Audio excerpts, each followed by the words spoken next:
Itinaas na po ng Government Service Insurance System ang funeral benefit para sa mga kwalipikadong miyembro at pensioner ng ahensya.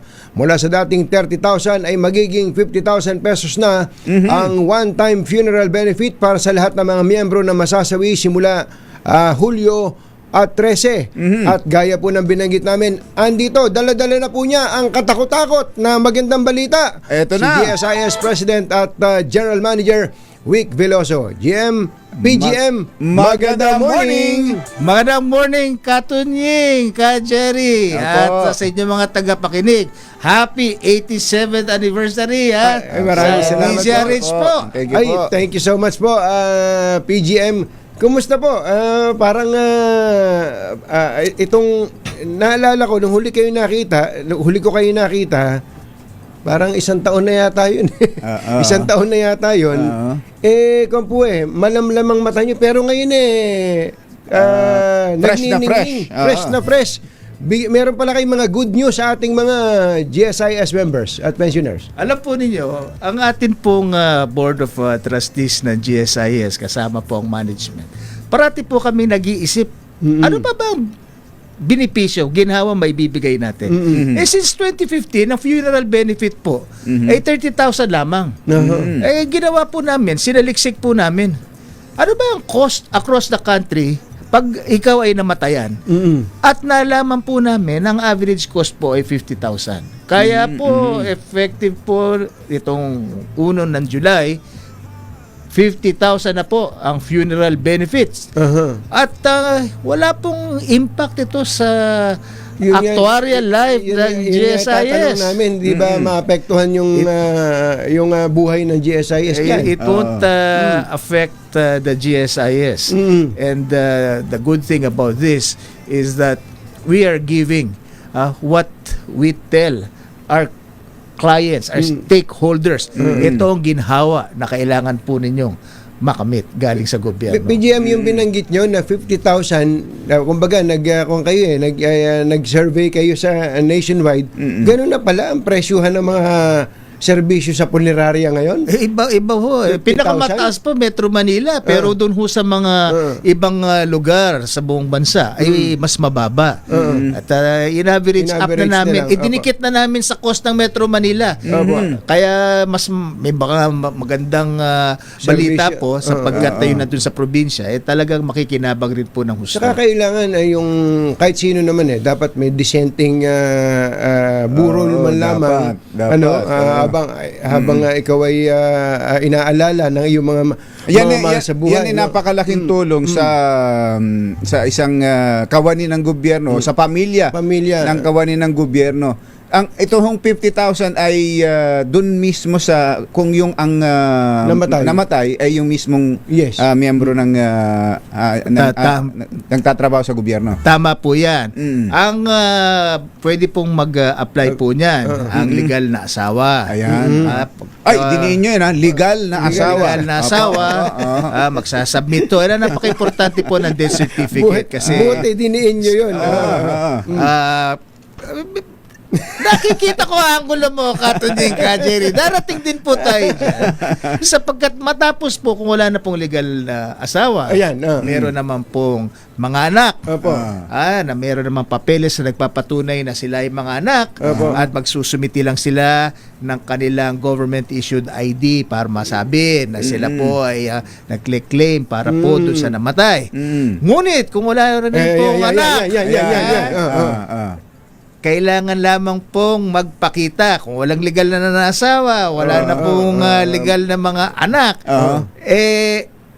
patunay na kami po ang nagbayad ng pagpapalibing at wala na pong ibang legal na pwedeng magsumite, kaya kami na po ang nagpalibing.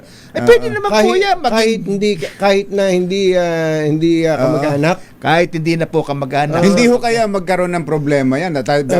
May biglang dumating doon at sabihin naman at nag-iiyak doon sa burol. At ipakita, eto may picture ho kami. Magka-holding hands kami niyan.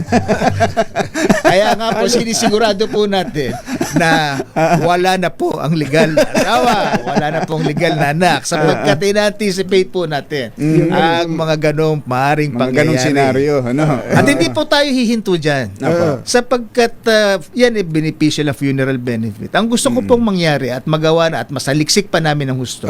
Pag may nangyari po sa isang empleyado ng gobyerno, wala ka nang iisipin. Kung hindi mourn at magdasal, magluksa na lamang po.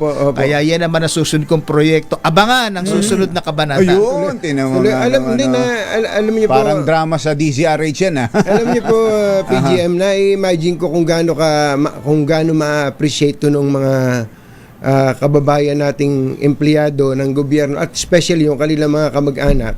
Kasi na-experience ko yan eh. Kumbachero, kaya lang SSS, nung ang tatay ko po ay pumanaw, edi, kung po naghahagilap kami. 2002 kasi naghahagilap kami ng mga pandagdag kung saan magsusuot, kung saan kukuha ng panggaso. Buti ang SSS, meron palang burial benefits na funeral benefits na ganito. Nagka-problema lang ako, kumbachero, kaya tamang-tama itong dinidiscuss natin eh. Kasi hindi makita ng nanay ko yung kanilang marriage certificate. Ayun. Hindi ko makita. Kaya nagpagawa pa ako ng affidavit doon sa mga matatanda sa amin noon para patunayang ang nanay ko talaga ang asawa ng tatay ni ko. Katunying. Maganda yun ang naibabalita mo yan, ikikwento mo. Ano ba ginagawa namin? Katulad mamaya, anibersaryo rin ng Baguio office namin. Tatakbo po tayo ngayon. Pagkatapos ito, puntan Baguio para batiin sila. Ginagather namin mga miyembro. Lahat ng mga empleyado ng gobyerno may kanya-kanyang sangay. Nakikinig kami. Tell us about our products, our process, our people.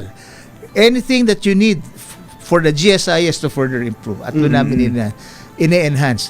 Kaya po, yung sinabi ninyo, ang gusto ko po mangyari po dyan, nasa amin na lahat ng datos mo eh. Dapat. Dahil nasa amin na lahat ng datos mo, ilalagay ko na lang yan sa mobile phone at pag may nangyari po sa inyo, wala na ho kayo Automatic na. kukunin. Ngunit Tama. dire-diretso na po yan. Meron ng puninarya na kukuha. Meron na po dapat na meron chapel na mag-arrange.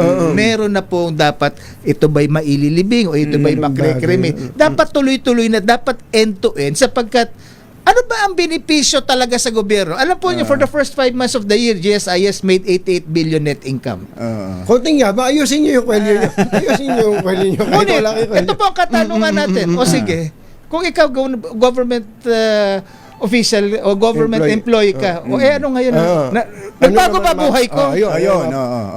Kung wala rin nagbago sa buhay ko, anong saysay namin? Ang utos ng Pangulo sa amin, ang utos ni President Ferdinand Marcos Jr. sa amin, hanapin ninyo lahat ng pwede nyong gawin para masiguro na ang nagtratrabaho sa gobyerno mabigyan ng buong benepisyo. Kaya po yung trabaho namin, eto ngayon ginagawa namin, pagdikit-dikitin mo, wag muna silang pahirapan. Tama. Para pagka nagkaroon sila ng problema, yan ang tinatawag na ginhawa. Yan ang tinatawag nating dividendo. Yan ang social dividend. Yan ang dapat na natin kinikwenta. Kaya anong saysay na kumita ka pagkagalaki. Tapos hindi naman napapakinabang. Hindi nararamdaman. Kaya dapat, nga, lagi ho yung sasabihin ng mga taga-gobyerno, laki-laki ng koleksyon pinagmamalaki. Asan yan? Ito yun. Ito na yan. Yung nabanggit nyo, ano pala balita sa ginhawa to? Lagi may binabanggit kami ni Kumbachero yung ginhawa. Alam nyo ba na may mas pinalawak at pinalaki ang balik ginhawa to? alam po ninyo, magandang kwento yan. O nag-usap-usap kami sa management. Ang instruction po ng ating mahal na Pangulo, nag-akyatan ng presyo ng gasolina, hirap na hirap ang mga tao. Paano natin tutulungan ng mga kasama sa gobyerno? Naggumawa tayo ng Balik Ginhawa 1. Yung Balik Ginhawa 1, 3 buwan nahulog sa pautang, ibinalik namin. Galing. At nagulat ho kami sa reaksyon ng tao sapagkat can you imagine, ang average na pangungutang ng isang government employee ay 20,000. Okay. Mag-apply ka sa mobile phone mo. In 36 hours, naka-credit na sa account mo. Yung 60,000. 60,000. Tapos, anong mangyayari? May extend lang. Yung utang. So, nagkaroon ka ngayon ng biglaang ganansya, benepisyo. So, sabi namin, pag expire nung balik ginhawa 1, etong dapat balik may ginhawa tuka agad. 2, Oo. 6 6 months. months. So, 6 months ngayon na yung po, pwede mo lahat po ng mga ating kasama sa gobyerno, yung hindi pa nakakaalam, yung inyong amortization, ibabalik namin ng 6 na buwan. So, kung average po na inyong pautang na ina-amortize is Inuhulog. 20,000, Oo. pumunta na po sa mobile phone, sa GTouch ng GSIS. Pag-apply po ninyo, yung 120,000 inyong agad yun. agency authorized officer, i-check lamang po na meron pa kayong natitirang sweldo para, alam po nyo, by law, dapat may natitirang 5,000. Dapat. Chine-check yan. Kung yan, ma-automate ko na, mas ganda. Malapit-lapit na rin po yan. Naka-automate na yan, pero kailangan pa nilang i-double check lang. Yes, Ayun. Pag mag-go signal sila. 120,000 po makukuha nila automatic.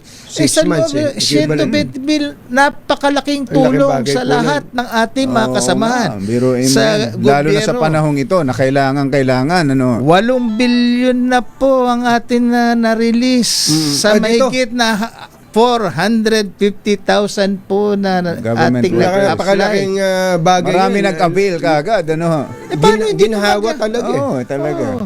Okay. So itong binabalita natin ngayon sa mga government employees, yung una, so parang hindi naman natin iniisip na sasabihin nila gusto ko nang mamatay. Dahil pwede na akong mamatay dahil meron Meron akong 50,000. mas malaking kita. Pati sa buhay, mas Pati sa nanaisin buhay, mong mabuhay ngayon dahil sa ganda ng mga programa ng GSIS para sa mga government employees. Tama po yan. At hindi lamang po yan, ha? Ito pong aming pong mga pautang, hindi lamang ho kami nagbibigay ng pautang para lamang po sa emergency. Meron ho kaming mga pautang at ini-encourage namin sila na magtayo ng negosyo. Yun. Sapagkat, ang sabi po natin, ang isang nagtatrabaho sa gobyerno kahit papano, baka may asawang retirado, may anak Tama. na walang trabaho, pwede pong gumawa ng negosyo, pwede po nila pautang. Doon ho sa mga ginhawa loans ng GSIS. 6% lamang po ang interest. Up to 4 million pesos or 14 times your monthly pay. Malaking Up to ano, 15 years to pay. Oo. Alakad ho kayo simula Batanes hanggang Tawi-Tawi Wala kung kang saan makikitang maabot tong 6%. signal ng Manila Broadcasting Company, wala kang makikitang ganyang kababang interest rate. Sa bangko. Wala talaga. Wala. Hindi, naalala ko pala, PGM, nung nagtaasan nung nagkaroon ng gera. Hindi ba may pinag-uusapan tayo tungkol sa solar? Yung papautang nyo sa... Para makapagpalagay ng ano ba solar tawag sa doon? bahay. Ginhawa din yun Ginhawa Solar Ginhawa Energy Solar Energy Loan o Ayan, GSEL. Marami bang nag-avail niyan? Bay, napakarami na pong nag-avail. Ang datos po niyan, ang GSEL po natin, 6.8 billion 6.8. 6.8 billion ang for 22,000 members. At ito po, tinesting ko. Pumunta kami sa Western Visayas, sa Bacolod, simula Bacolod. Sabi ko, ayokong kasi city to Kung papakita nyo sa akin dito sa city, napakadali, sasabihin, available. Gusto ko makita dun sa liblib na Sa lugar. liblib, Pumunta ho tayo. Meron hong school superintendent na pinuntahan ho natin. Yun ang kanyang bahay. 2 hours away from Bacolod. Pinuntahan ho namin at meron po siyang special child na pagkaroon ho ng pag mainit, medyo nagkakaroon ho ng problema. Kaya kailangan hanggat maaari malamig. Naka-aircon. Abay, yung kanya hong electric bill from 8.5 naging 1.5. May resibo nakita ko ngayon doon sa liblib na lugar. Umaabot ang mensahe po natin. 1,500 na lang ang bill niya. 1,500. From as high as 8,500. Oo, Ang laki, dahil no? dun sa solar panels na nabili niya, na-install mula dun sa solar panel lo, GSEL. Tama po Nabili yan. ng GSEL. Makalaking bagay, no? Kaya po sabi namin, di rin tayo huminto po dyan. Bicycle and electric mobility. Ano po ibig sabihin electric mobility? Meron ho tayo nakikita ngayon, yung mukhang golf cart. Opo. Bay, nagulat ako. Kato niyan ka, Jerry. sumakay ako, pinakita eh. Kasi hindi lamang po yan mobility, may bonding pala yung pamilya. Pagka Yung magkakasama tatay, doon. hinahatid yung kanyang anak at asawa doon sa opisina, doon sa eskwela, nagkakaroon sila ng bonding. Ayun, At nakakatipid sapagkat kinakargahan lang yung battery. Teka muna, magkano, loan din po yun? Loan din.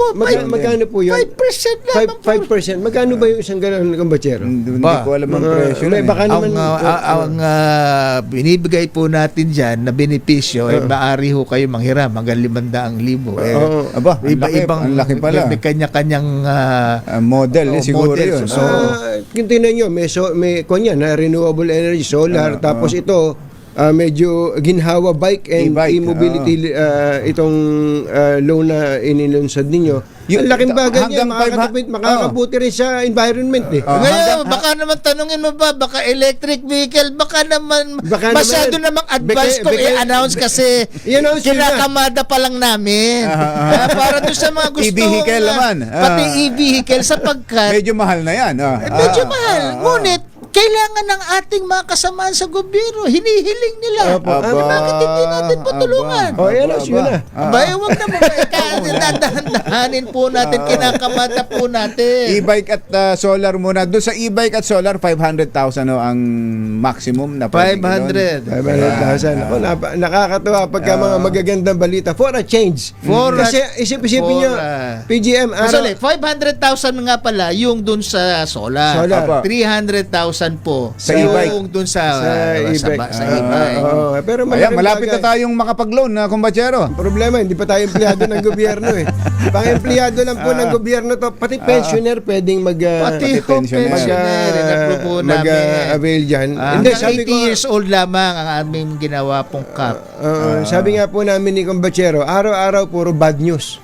Kailangan meron tayong Kailangan breaker eh. Ito tulad nito, ang gandang balita po niyan para sa ating mga kababayan na naghahagilap din ng lifeline sa panahon na to. Yan po ang kinakailangan po natin may bigay. Yan ang tinatawag na tunay na ginawa. At huwag na ho natin pag-usapan pa. Para meron tayo, pag makabalik ako sa inyo, iba pang programa. Sige, sa Iba naman. Malapit lang naman kayo Pero dito. sa, Hindi lang kayo. sa ngayon, gano'n nakarami ang miyembro ng By GSIS? 2.1 million active members po. 2.1 active. At meron ho tayong 675,000 na pensioners. Mga pensioners. Teka, may pera pa ba kayo dun sa kwan para dun sa solar Malaki energy pa loan? po. 6.8 billion na ang nare-release nyo.